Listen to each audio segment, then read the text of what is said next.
예, 안녕하십니까. 삼성증권 리서치센터에서 한국투자전략 맡고 있는 김용구입니다. 오늘 내년도 2021년 주식시장 전망에 대해서 말씀드리도록 하겠습니다. 저희는 내년도 시장에 대해서 결국 역사적 신고가를 넘어서는 긍정적인 시장 흐름, 한번 해볼 만한 시장 흐름들이 이어지지 않을까라고 좀 보게 되는데요.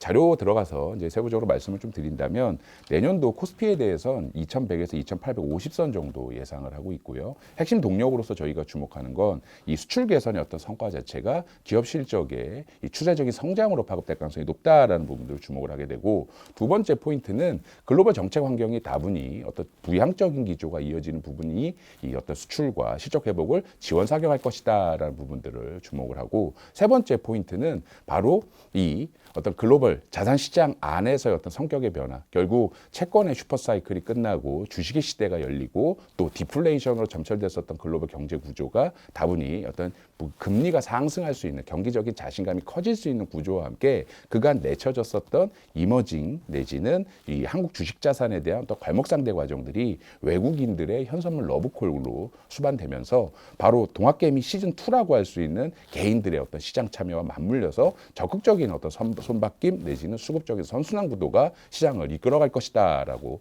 주목을 하고 있고요. 코스닥 역시도 마찬가지의 경로 그리고 있습니다. 1000포인트 선의 어떤 다가서는 긍정적 흐름들이 이어질 거다라고 좀 보게 되는데요. 바로 이 코스피 대형주, 맏형들의 어떤 성과가 이 중소형주, 이 성장주 시장으로서의 하나의 어떤 낙수 효과로 파급이 되면서 양시장 모두 긍정적 행보가 나타나지 않을까라고 저희는 판단하고 있는데요. 그 이제 세부적인 동력에 대해서 좀 세부적으로 언급을 해본다면 가장 주시할 수 있는 부분은 글로벌 경기 어떤 순환적 회복이 직접적으로 한국의 수출 개선 그리고 이어서 주요 기업들의 실적 개선으로 파급된다라는 게 내년도 시장을 긍정적으로 볼 수 있는 가장 중요한 동력이 된다라는 부분들이 될 텐데요. 특히 지금 저희가 주시하는 건 이 미국과 중국을 필두로 하는 앞으로의 어떤 정책 환경 자체가 한국 경제라든지 또 우리 기업들의 어떤 포트폴리오 내지는 어떤 주력 산업 경쟁력 측면에서 봤을 때 대단히 호의적일 수 있다라는 부분들을 주시할 필요가 있을 것 같아요. 무슨 얘기냐? 양대 위기 이후로 미국 같은 어떤 선진국들은 다분히 통화 부양 내지는 이 통화 정책의 기초에서 이 유동성 효과의 어떤 근거했었던 소비 경기 중심으로 철저히 자급자족식 경기 회복을 모색을 했습니다. 이 과정에서 이머징이나 내지는 한국 경제 측면에서 낙수 효과는 제한적일 수밖에 없었죠. 근데 코로나로 인해서 정책 근간 자체가 완연히 달라지게 되면서 이제 미국을 필두로 한 어떤 선진 주요국들 전부 다 이 적극적인 재정 투자로 올라서게 됩니다. 이 구도에서는 결국 이 어떤 중간재라든지 자본재 쪽 중공업 관련된 부분에서 글로벌 최상위 수준의 경쟁력을 갖고 있는 한국 입장에서 그 어떤 여지 자체, 운신의 여지 자체가 상당히 커질 수 있다라는 부분들을 주목을 하게 되고요. 중국은 그간 큰 등소평 개혁 개방 이후로 계속해서 30년간 수출 경쟁력 확보 쪽, 수출 쪽에 포커스를 맞추고 경제 성장을 이루고 왔습니다. 근데 최근에 어떤 정책 기조 자체는 이제 내수 경기를 진작시켜서 활성화시켜서 어떤 두 개의 엔진으로서 중장기적인 어떤 경제적인 성장을 모색하겠다라고 선언을 하고 있는데, 이러한 부분들은 저희가 볼 수 있는 바는 이 우리 중국으로 나가게 되는 소비재라든지 서비스 수출 활성화에 일조할 것이다라는 부분들을 보게 되고, 실제 이제 이러한 기대감들이 선반영되면서 기업 실적에 대한 예상치, 전망치는 올해야 코로나 때문에 속수무책으로 무너져 내렸었던 부분들이 나타났었습니다만은 내년도 실적은 2017년 역사적 최고 수준 당시에 준하는 정도, 즉 코스피 영업이익 같은 경우에 190조 원대 회복이 가능할 것이다라고 상정하기 시작을 하고 있는데요. 그간의 어떤 상관성, 특히 미국의 투자 사이클이 계속 가중됐을 때, 커졌을 때 직접적으로 미국으로 나가는 어떤 중간재 내지는 어떤 자본재, 어떤 수출 개선으로 파급됐었다라는 부분들, 거기에다가 중국의 어떤 내수 경기 활성화 시도 자체가 직접적으로는 한국 수출 전체의 어떤 회복에 마중물로 작용했었다라는 부분들을 보게 된다면 단순히 지금 나타나고 있는 이 실적 펀더멘탈 개선에 대한 기대가 공연불로 끝나지는 않는다라는 사실을 좀 볼 수 있을 것 같아요. 두 번째, 이 중장기적인 핵심 동력에 대해서 짚어본다면 이 바로 글로벌 정책 환경 자체가 이 아주 부양적인 기조들, 경기 활성화에 어떤 총력전으로 나선다라는 사실을 주목을 할 수 있을 것 같습니다.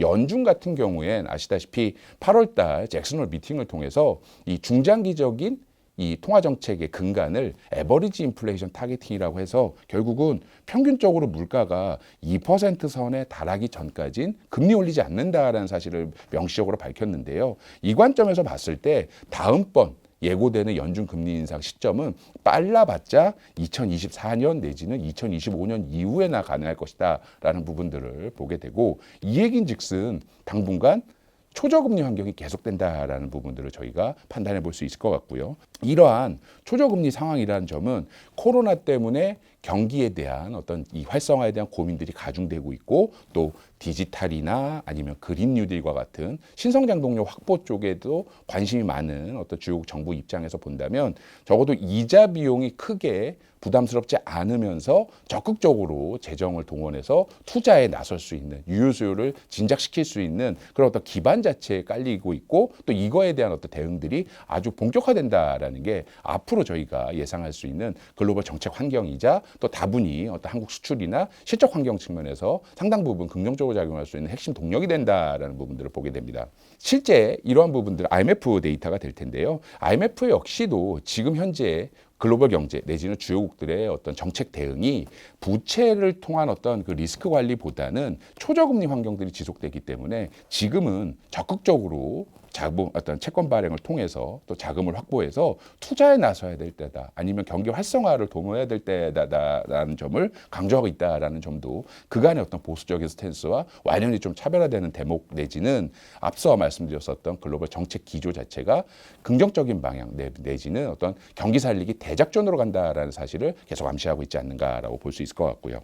이걸 통해서 저희가 한 가지 볼 수 있는 어떤 한 가지 사실은, 적어도 양대 위기 이후로 하락일로를 내달렸었던 글로벌 금리 내지는 채권의 슈퍼사이클이라는 게 적어도 이제 그 끝에 도달했다라는 점을 보게 되는데요. 연준은 앞서 말씀드렸었던 8월 잭슨홀 미팅을 통해서 마이너스 금리 도입 가능성에 대해서 분명한 선을 그었습니다. 그 관점에서 본다면 지금 보시는 차트는 미국 국채 10년 금리 흐름들이 되겠습니다만, 더 이상 금리가 빠질 데가 없고 갈 데가 없다. 근데 아주 부양적인 통화 정책이 지속된다라는 의미는 실질 금리는 계속 밑단에서 묶이지만 바로 적극적인 정책 부양 시도와 함께 이 인플레이션 기대감이 살아나면서 시장 금리, 명목 금리 자체는 완만하게 상승할 수 있는, 말 그대로 채권의 시대는 끝나고 주식의 시대가 열리는 어떤 그런 사실들을 암시하게 되는데, 직접적으로 이러한 부분들은 글로벌 전체적인 관점에서 봤을 때 바로 어떤 경기 자신감을 근거해서 리플레이션 트레이딩의 어떤 전면화로 파급이 될 것이고, 직접적으로는 그간 내쳐져 있었던 이머징 시장, 특히 이머징 주식시장 내지는 한국 시장에 대한 어떤 관심 제고, 이머징 캐리 트레이드의 어떤 전면화로 파급될 것이다라는 부분들을 볼 수가 있을 것 같습니다. 실제로 그간의 어떤 패턴 자체는 언제나 그래왔습니다.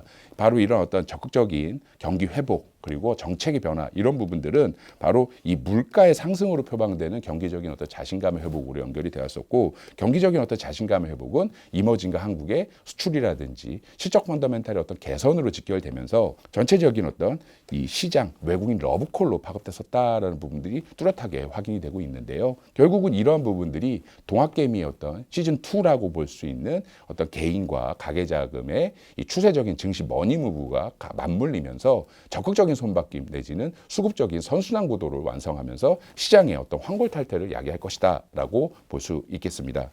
특히 그 대목에서 이때 아무래도 고민은 그 부분이 되겠죠. 올해 동학개미 내지는 어떤 개인 투자가분들의 어떤 시장 참여가 워낙 뜨겁게 나타나다 보니까 혹시 내년도 이후에 주춤한 모습 보이는 거 아닌가라는 어떤 우려들이 있을 수 있겠는데요. 맞습니다. 상당 부분 이제 경기가 어느 정도 안정화 흐름으로 가기 때문에 본원 통화 공급이라든지 이런 어떤 유동성 효과는 반감될지도 모르겠어요. 그렇지만 저희가 주시하는 건 경기 회복세에 아직 경기 회복세만큼 쫓아오지 못한 이 신용 스프레드로 대표되는 이 한국 경제 주체들의 어떤 경기적인 자신감 내지는 위험 자산에 대한 어떤 선호 심리가 추세적으로 뒤따라오면서 여러 가지 어떤 중장기적인 긍정적인 상황 변화를 만들어낼 것이다라는 부분들을 좀 주목을 할 필요가 있지 않나 판단하고요.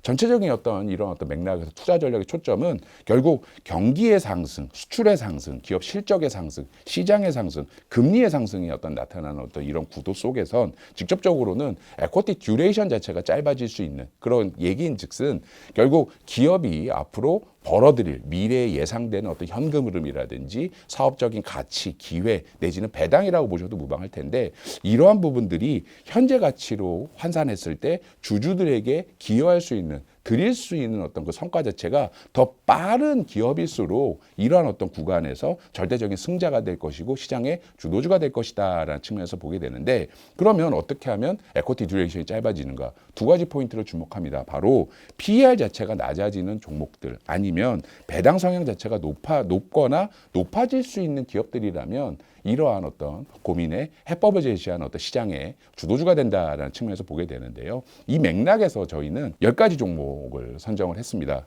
삼성전자, 삼성 SDI, 카카오, 현대차, LG생활건강이 저희가 중장기적으로 유지하고 관심 가져야 되는 시장의 코어 포트폴리오다라고 생각을 하고 있고요. 거기에 SK하이닉스와 삼성 SDS, 포스코, 현대글로비스와 ST팜의 어떤 성과 역시도 단기 트레이딩 대안을 넘어서 내년도 시장에 있어서 이 고객분들께서 좀 주목할 수 있는 종목 대안들이 되지 않을까 이렇게 좀 판단하고 있습니다.